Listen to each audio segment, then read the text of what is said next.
I've always wanted to run the London Marathon. It was always one of my own ambitions. But I've always wanted to do something quite significant in memory of my sister, Joanne, who passed away when I was 20. She had epilepsy from a very early age.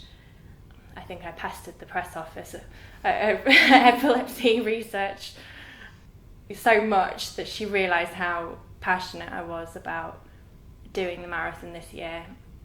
So when I got a place eventually, it kind of was a bit of a shock to start with. I thought it's never going to happen. But when it actually sunk in, oh my God, I'm running the marathon, I thought, wow, this is my chance.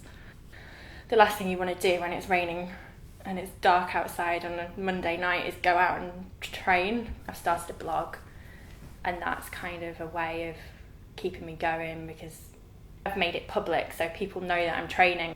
The blog's called The Reason I Run. It was a brilliant name because I thought it just sums up the reason that I am doing the marathon. It's all in memory of my sister. Joanne was quite a character, and I don't know whether it's because of her epilepsy or whether that was just who she was anyway, but she was quite rebellious at times. But I kind of liked her for that, and I think in hindsight, I think it was sometimes her way of coping with things. I think she enjoyed testing my mum and dad to the max. She would go and get tattoos, she would get piercings, she'd just do everything that she knew that my mum wouldn't like. But that was just her, that was just Joanne.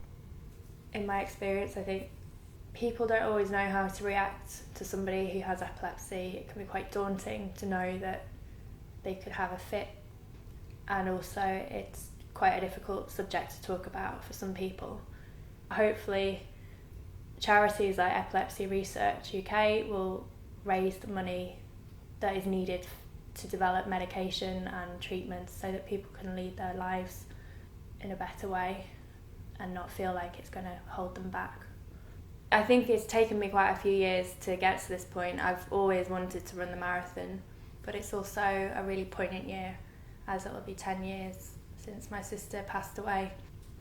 By telling my sister's story, it's one way of raising awareness of the condition, and if it just educates just a few people, and if people help me raise this money to go towards important research into helping develop new medication and possibly working towards a cure, then I've absolutely achieved what I set out to do.